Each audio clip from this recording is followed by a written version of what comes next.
Something strange appears to be happening with Voyager 1. The almost 5-decade-old Voyager 1 spacecraft, which is still cruising outside the solar system, has returned strange data, and NASA worries the probe has developed a big problem. So what is the situation with Voyager 1? Is it something that would put Voyager 1 to an end? Stay tuned to find out. NASA's Voyager 1 mission, which was launched on September 5, 1977, continued to travel after entering what is known interstellar space in 2012 and is currently 14.5 billion miles, 23.3 billion kilometers beyond Earth. Isn't that crazy? Over the years, the spacecraft have delivered breathtaking pictures of the universe, planets, and other cosmic bodies. And in today's video, we're going to tell you about the most notable. Both Voyagers have been in operation for considerably longer than the mission organizers had anticipated, and they are the only spacecraft capable of collecting data in interstellar space. The data from this region has contributed to a better grasp of the zone that the solar magnetic field and the solar wind's protons and electrons fill around the Sun and the solar system. It launched its Jovian imaging mission in April 1978, when it was about 165 million miles away from the Earth. Images returned revealed that Jupiter's atmosphere was more tumultuous than it had been during the Pioneer spacecraft flybys. Voyager 1 made its close approach to Jupiter at a distance of around 174,000 miles, after which it contacted 6 of Jupiter's moons. So you might wonder, what is the glitch? First things first, we must establish that Voyager 1 is operating normally. However, it is sending back some odd data. Sadly, it looks like the spacecraft is starting to experience the repercussions of such a prolonged mission, which is worrying NASA. The main problem is with Voyager's 1 Attitude Articulation and Control System, or AACS, which maintains the appropriate alignment of the spacecraft and its antenna. The spacecraft is receiving orders, following them, and relaying scientific data back to Earth with similar strength signals as before, so that means the ACCS is operating without a hitch. However, the AACS is transmitting irrelevant telemetry data to the spacecraft's operators. As of now, we're not too sure when the issue began or how long it's been going on. It seems like NASA is keeping it pretty hush-hush right now. In a statement, Voyager 1 and Voyager 2 project manager Suzanne Dodd from NASA's Jet Propulsion Laboratory in California said, "A mystery like this is sort of par for the course. And at this stage of the Voyager mission," Dodd continued, "the spacecraft are almost both 45 years old, which is far beyond what the mission planners anticipated."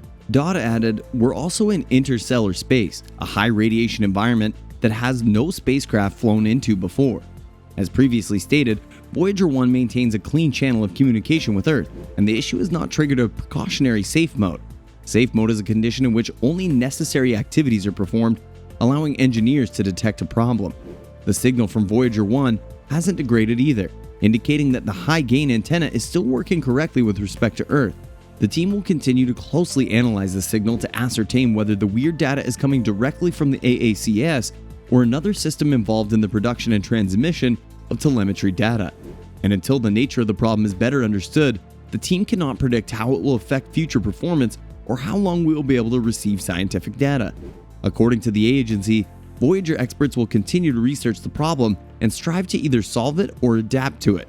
But that's a long procedure because a signal from Earth takes 20 hours and 33 minutes to reach Voyager 1, and getting the spacecraft's return takes the same amount of time. It is also worth noting that the twin, Voyager 2, is also working normally. No need to worry, it's not like all hope is lost. There is a solution to this issue. Voyager 1 can barely keep up. A software patch or a move to backup hardware might be the answer. It wouldn't be the first time Voyager crew had to rely on backup equipment.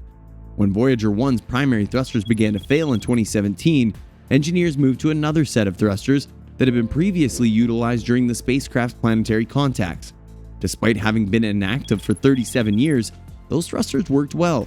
Now that we've informed you about the strange glitch, let's tell you about some of the most fascinating discoveries made by Voyager 1. Among the most intriguing discoveries was a strange yellow, orange, and brown planet named Lo, with at least 8 active volcanoes blasting debris into space, making it one of the most, if not the most, geologically active planetary body in the solar system. That isn't the only interesting fact. Some mountains on Lo are taller than Mount Everest. Despite its volcanic origins, the majority of Lo's 150 or so mountains are of non-volcanic origin.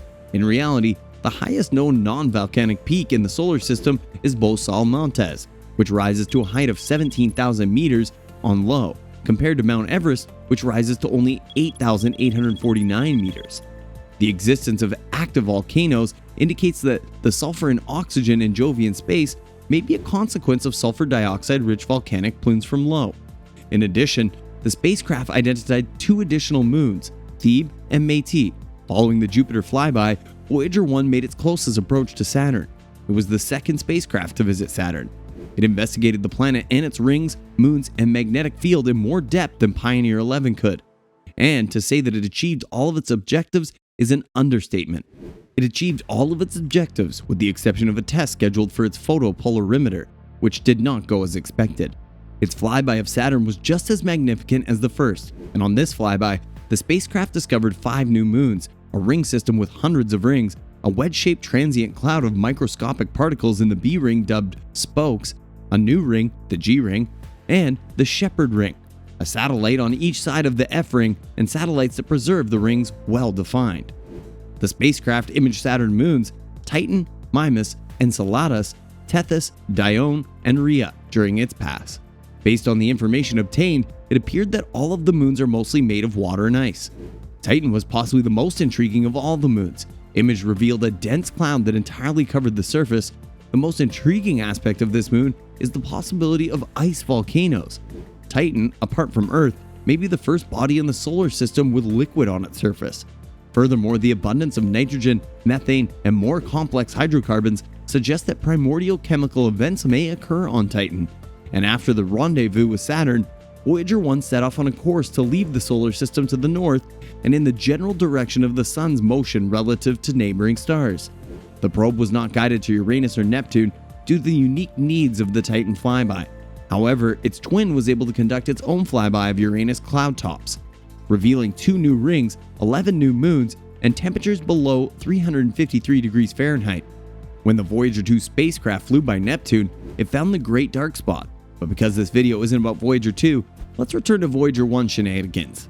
In 1990, the cameras on Voyager 1 were oriented backward and took roughly 60 photos of the Sun and planets, which produced the iconic pale blue dot. The image has also been dubbed the Solar System Family Portrait, despite the fact that Mercury and Mars are not visible. However, Voyager 1 became the furthest distant human-made object in existence in 1998 when it reached a distance of 69.4 AU from the Sun. Among its many achievements, the Voyager 1 was the first spaceship to enter interstellar space in 2012. To give you an idea of how huge our solar system is, if we consider our solar system like the Sun and everything that surrounds it, Voyager 1 will remain inside its bounds until it escapes from the Oort cloud in another 14,000 to 28,000 years. Now that we've explained Voyager 1 let's speak about its future. Voyager 1 and 2 are projected to last well over 1 billion years, making them virtually as immortal as human artifacts get. However, NASA believes that power production is decreasing at a pace of about 4 watts per year, which will eventually lead to the retirement of Voyager 1. However, they are optimistic that if they continue to function normally until 2025, after which it will be unknown. Voyager 1 has just 4 operable instruments, but Voyager 2 has 5, and both spacecraft will eventually shut down and disappear into the darkness of space. So what are your thoughts on this magnificent spacecraft? Let us know what you think in the comments down below.